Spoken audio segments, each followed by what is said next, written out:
So, our role as designers, and again, this comes out over and over, is to bring the customer to every conversation. So in this kind of environment, we're there to be the champions of the customer and say, okay, we're considering all these other factors, that we get them, we're going to look into them, we're going to weigh them up, we're going to prioritize and work all that out, but we can't forget about the customer, and the customer is sort of the key to this, and it needs to be driven by insight and robust thinking.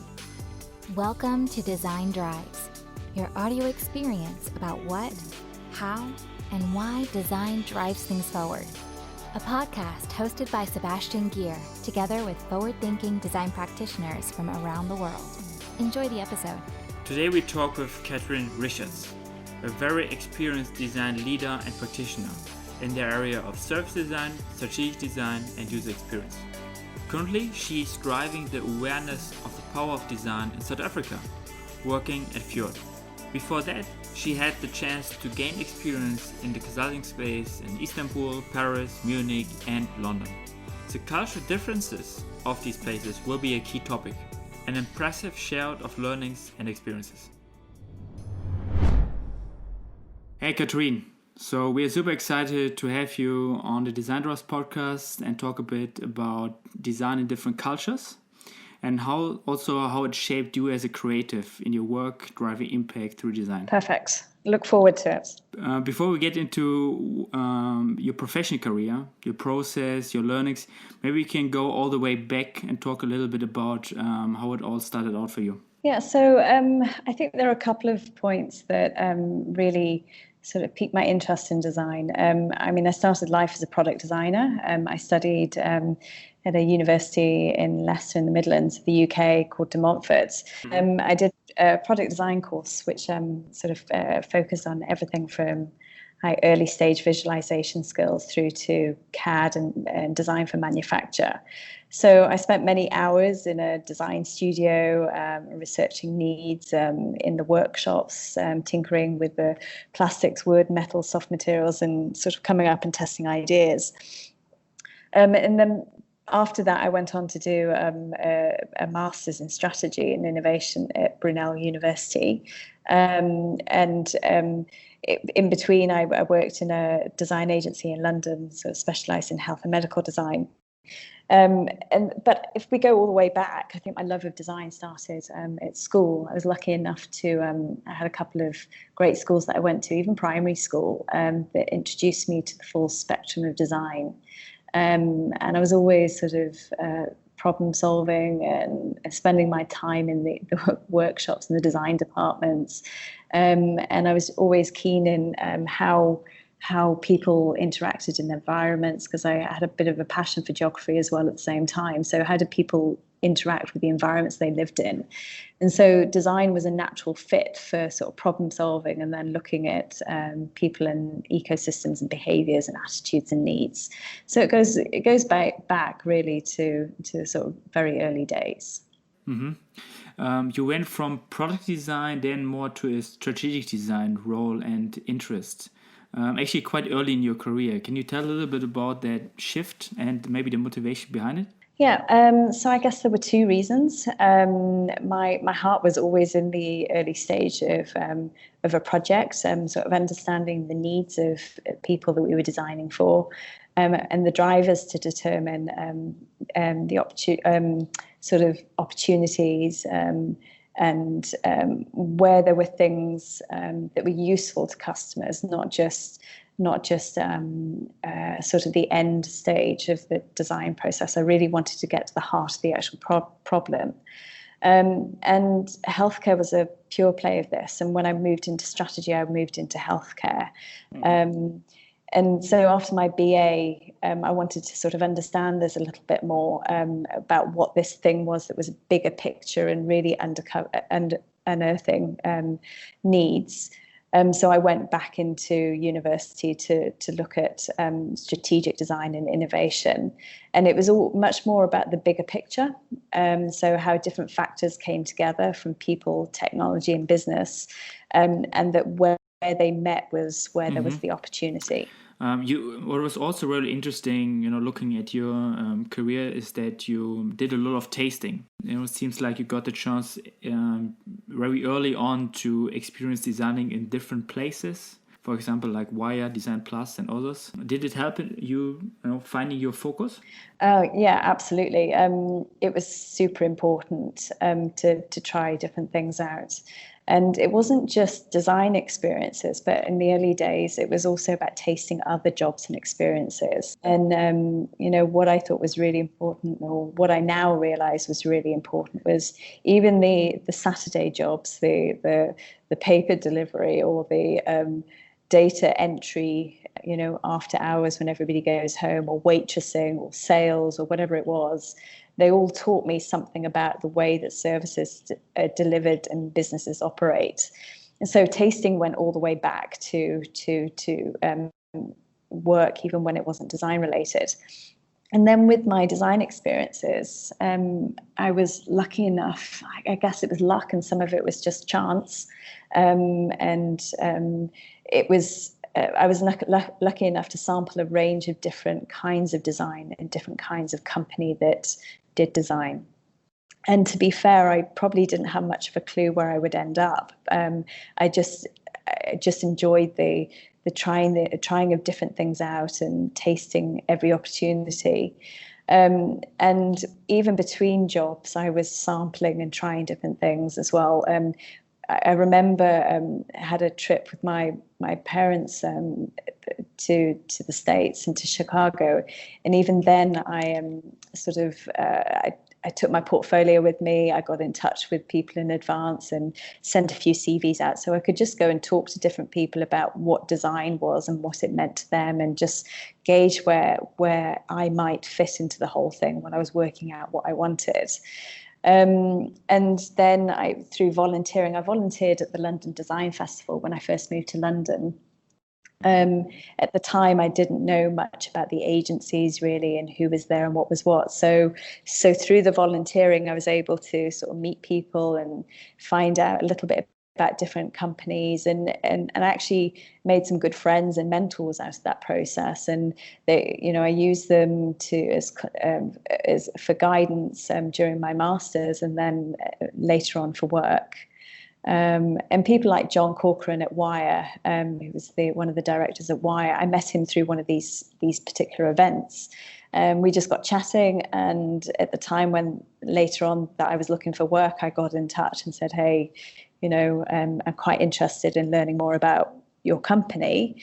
Can I come in for a chat? And that's where it really started.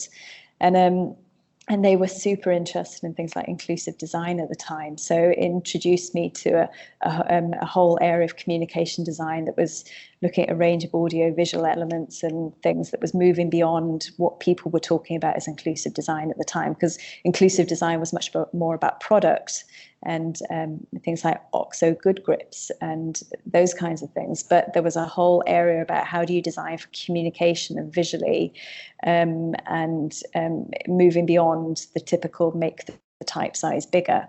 So those kinds of things came out of just tasting from different companies. And I guess a similar thing happened when I moved to Pearson Matthews. They were healthcare specialists, and a similar situation. I'd sent a CV out, I'd moved to London with no job set up, stayed on the couch of some friends, and Jim Dorton of Pearson Matthews sort of invited me in for a chat.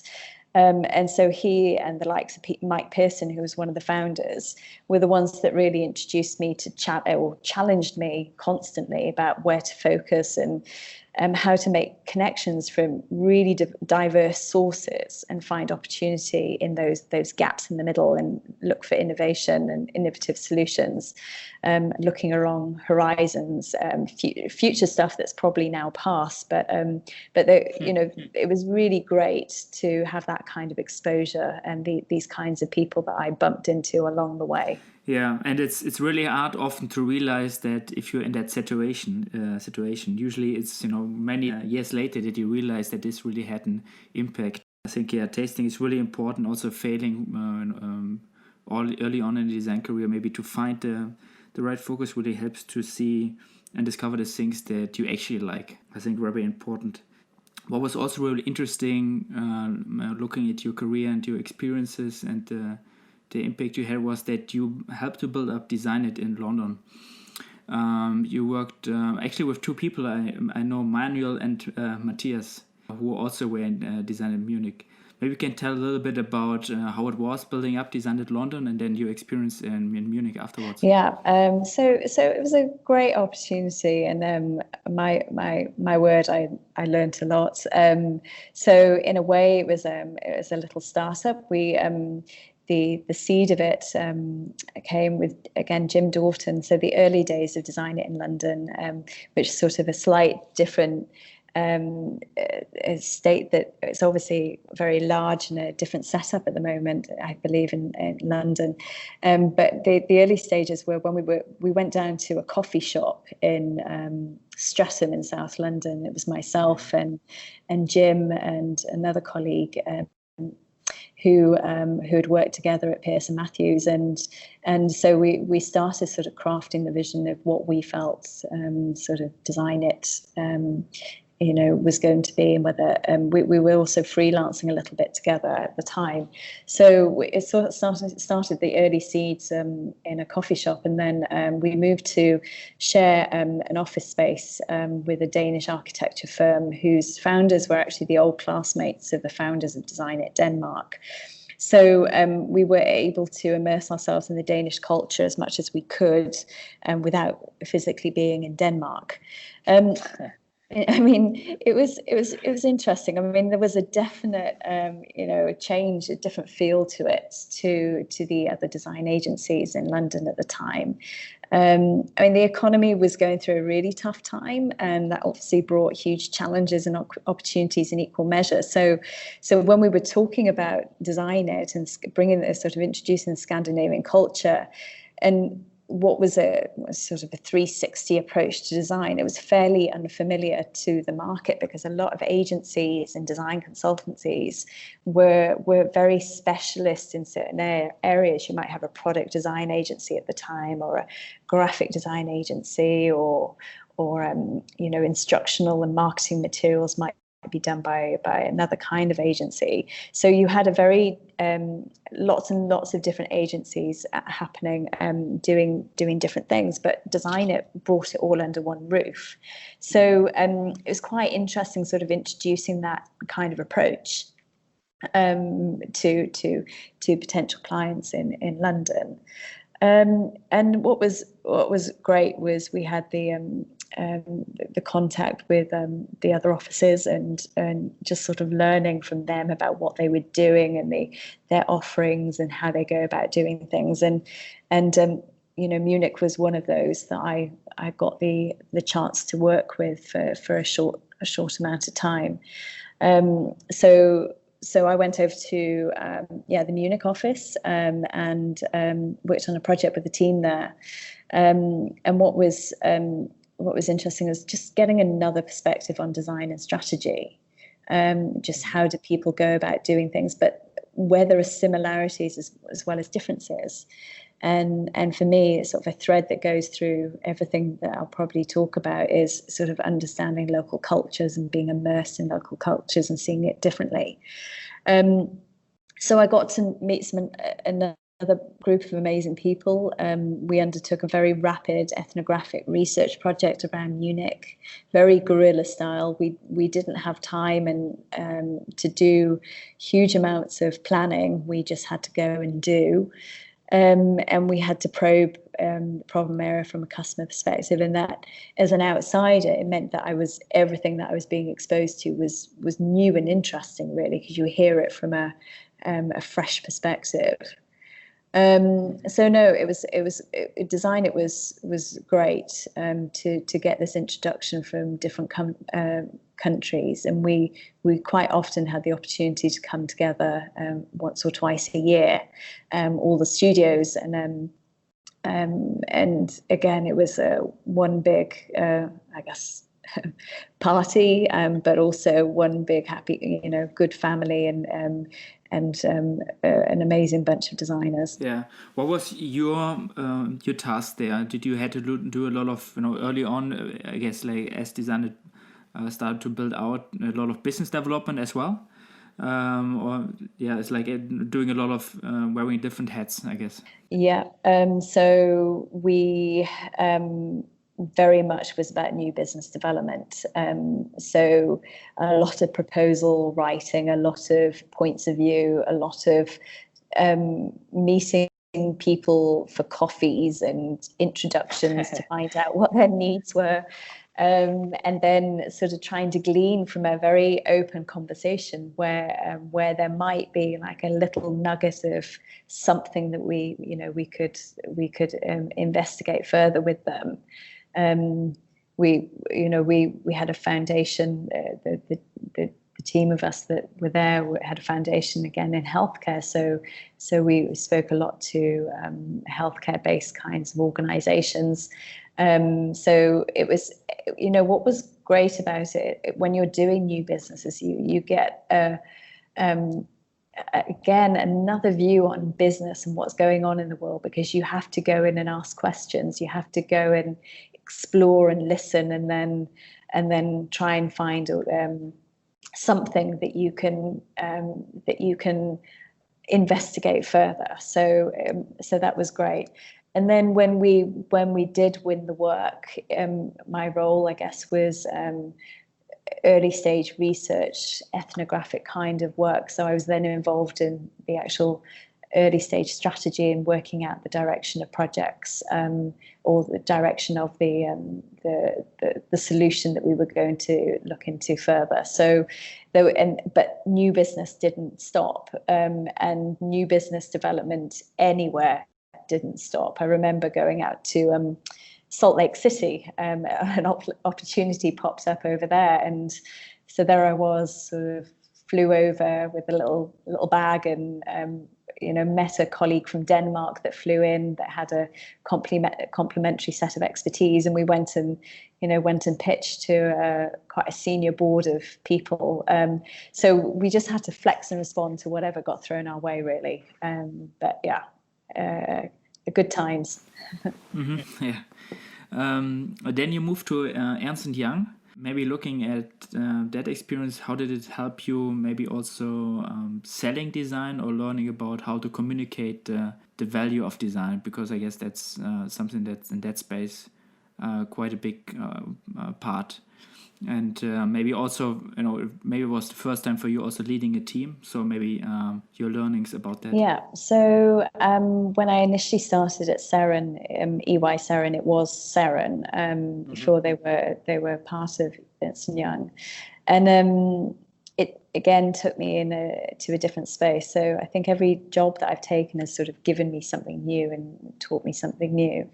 And so service design, to an extent, was still something I was working out. I was doing much more strategic design, and I was probably doing service design without me realizing what it actually was. It was still in its infancy. There were a few agencies in London, consultancies, who were doing it, like Engine and Live Work, and but it was still fairly limited in where it was. So I was then involved in sort of helping shaping sort of methods and tools that we needed to use day to day, because they weren't necessarily there, or they weren't formalized, let's say. So through doing the work, I sort of helped shape what service design was at EY Seren early on. And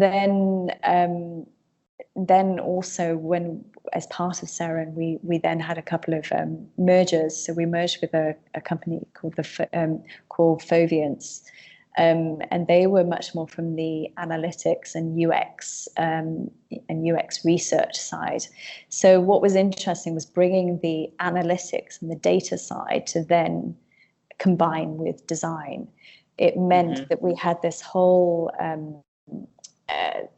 other tool that we could use around measuring measuring what was going on, or putting in frameworks to be able to measure the change. Whereas I guess up until now it was quite qualitative, and we knew that the direction that we were recommending was right, but this gave us like some ammunition to actually say, okay, we can sort of put some data behind this, and how do you put data in at the start of a project? How do you put analytics at the start of a project, not at the end? And so that was a great way to say, to start looking at value, putting a value on design.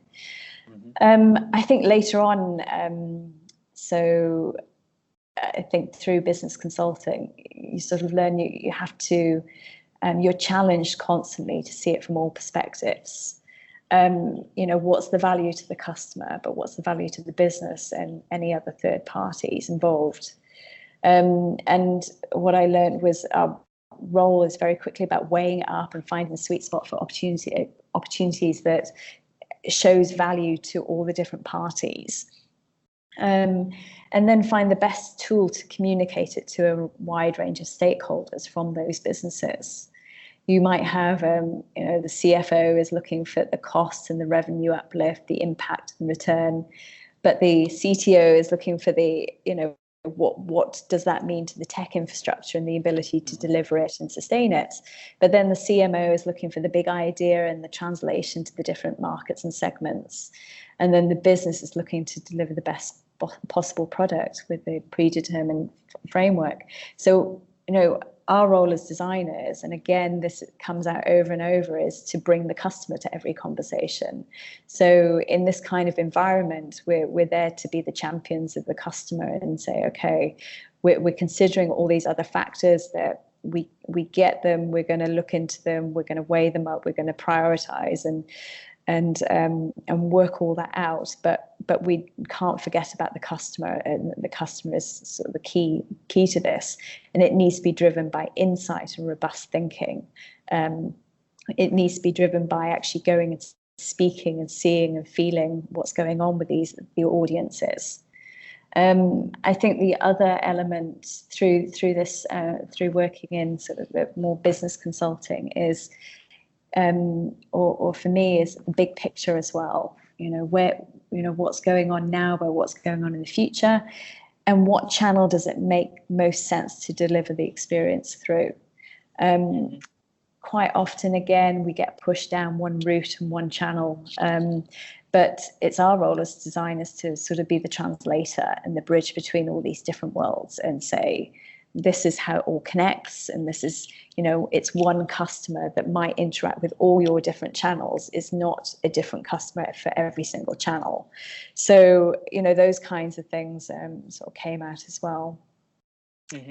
And then I guess in leading a team, it was the first time that I led a team, and sort of a team grew during that time. And I guess in everything that I do, I try to recognize what I know and can share, but what I don't know and other people around me can bring to it. And I would say I try to take that attitude with leading a team as well. So I try to be there to sort of, I've learned to put the framework in place, and putting forward an idea or a theory or hypothesis, but also always encouraging the people around me to challenge it, to say, okay, this is, that's interesting, but I agree or I don't disagree, and I don't disagree, and here's the rationale for why I don't disagree, why I don't agree. So I think learning that as well, when you bring different people together in the team, because in service design, you don't have just pure designers. You have people from different backgrounds as well, and they will always come at it with a different perspective, and that's what's so great about our profession, I think. And early on I was taught to learn from your failures, so as much as from your successes. So it's something that I would always look for in the people in my team, to go and try things, but learn from things when they don't always go to plan. Oh, that's great. After that, you joined Fjord in Istanbul, actually. Maybe you can tell a little bit about the drive moving into the new environment and context like Turkey. Yeah, so I always got a buzz from that feeling when you go somewhere new and everything's a bit raw, certainly to you anyway, and you're exposed to new people and cultures. So always, through traveling, I loved that feeling. Because I think we can get caught in our own bubbles sometimes, and so I sort of like the idea of sort of challenging it and opening up my mind really and challenging what I know. I briefly lived abroad as a student. I lived in France, and then I had done a range of ethnographic research across different places in Hong Kong and India, Germany and Saudi, I think at the time, and across the UK. But I hadn't really worked as a local in a different country. And I think I got to a point in London, I thought, London's always going to be there. It's always going to be pushing the boundaries. It's got amazing amount of design in its blood, and it's going to be a fantastic opportunity that I could hopefully come back to. But at that time, I just felt a need in me to go and challenge myself, and also challenge it in a way that isn't that is contrasting to what I'm used to the day to day. An opportunity in Istanbul came along. I didn't go immediately saying, "Hey, I know, let's go to Istanbul." But when it did come along, I thought, wow, actually, there's the intersection of East and West, and there's is a place of contrast. What a fascinating place to go and explore. So I think those were the reasons that I decided to go over there. Yeah, I really believe in learning about people in different parts of the world. Gaining context awareness, I think is incredibly empowering for designers. And you moved, from Istanbul, actually then to Paris, and now you're in Cape Town and flying often to Johannesburg. Can you tell a little bit about maybe your drive behind that, maybe the difficulties you faced, and also you did it all, for Fjord, so maybe the strongest differences in terms of cultures locally in the design studios? Yeah, so I think as with the move to Istanbul, somewhere it sort of scares and excites me in equal measures, and it's you get to look at things, look at things in your life a bit differently, and I hadn't done a huge amount of groundwork, which allowed me to, and intentionally I hadn't done a lot of groundwork because I wanted to go in with an open mind and with little expectation. And that was a great thing to do, but it obviously has its pros and cons. So without the groundwork, it can be quite scary, because you then have to go and find things out in a functional kind of way as well as an exploration kind of way. So it's got its pros and cons of that. But and challenges in yourself a little bit are about allowing yourself the mind space and the time to actually let different attitudes and behaviors play out. As open-minded as I think you are, you do have subconscious biases and ingrained behaviors, and I think when things don't go the same way as the way you've grown up, that things that you naturally go to do and expect a response to, or whatever that might be, it can frustrate and confuse. But so part of the challenge was just, and I come across this day to day now, even, you've still got ingrained behaviors about expectations of going to a supermarket. When I'm in the UK, I was back there for a couple of weeks over Christmas time, and you go to a supermarket and it's familiar, where to go. There's a very a similar format. You can self-serve. You've got quite a standard response in the service from the customer service staff, but that doesn't always play out in these other countries. And so even just buying the simplest of things is, the language barrier. I remember going shopping for the first time, even in Istanbul, and just some basics that you have to learn and be open to learning. And I think that brings, as I said, both the challenges but also the opportunities, because you look at it and then challenge also what you knew from before and say, but why do we do it that way? Why did we do it that way before? When it actually comes to sort of strong differences and things, I think, between different locations, some of the differences are actually what everybody has in common. So things like rituals, especially in studios, rituals around breakfast or celebrating a birthday or a particular life event. While every studio has its own individual way of doing it, the commonality is community and family and relationships and bringing people together and talking and challenging and learning something new. So the differences are actually something that everybody has in common. I think from a working perspective, I think big differences are the way that you interact with your clients. And again, it comes back to rituals and formalities. The same, I guess, as interacting with colleagues and people you meet day to day. But how do you explain that you don't necessarily agree with an approach? How do you explain that there might be another way of doing things? Depending on the culture that you're in, it might be okay to hit it head on, or it might not be okay to hit it head on. And, finding those kinds of things out, are quite important quite early on.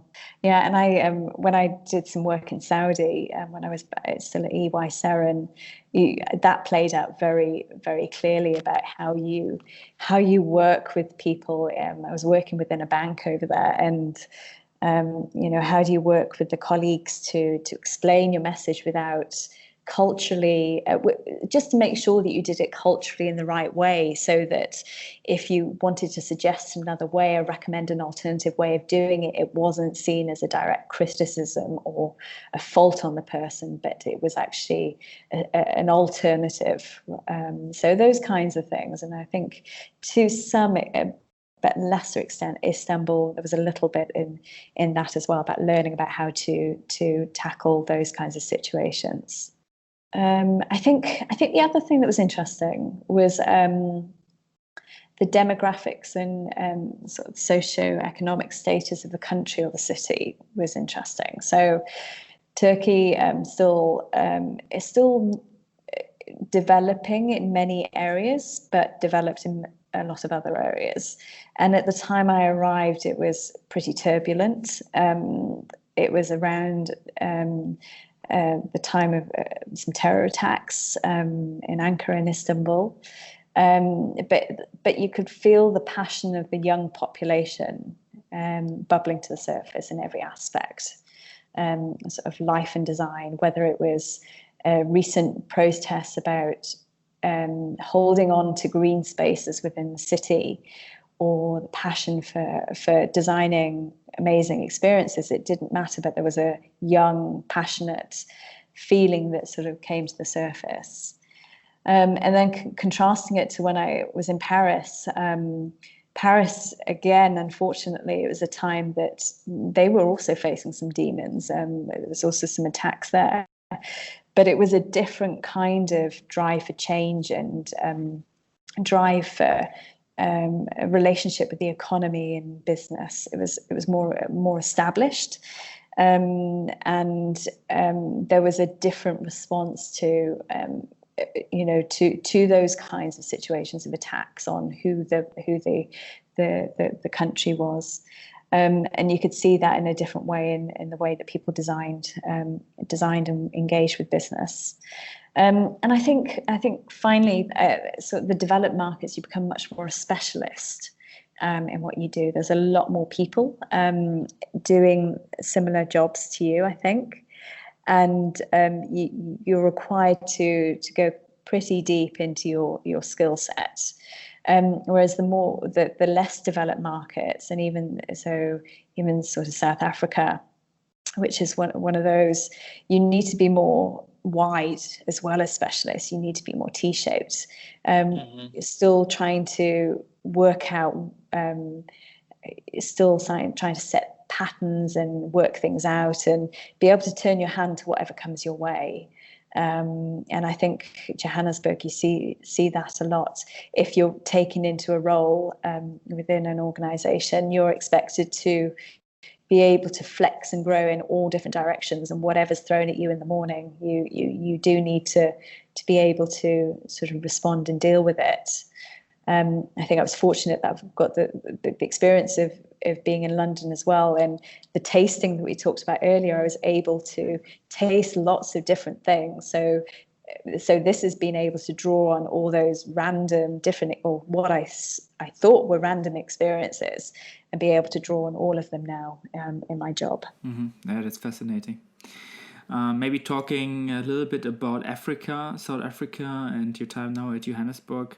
Can you tell a little bit about how the design industry is changing there, where you see the impact of design within the development of Africa or South Africa, and how do you see the connection between design and innovation there? Yeah, I think it's good. It's a really interesting question, because it's such an exciting time, I think, in South Africa for design and business.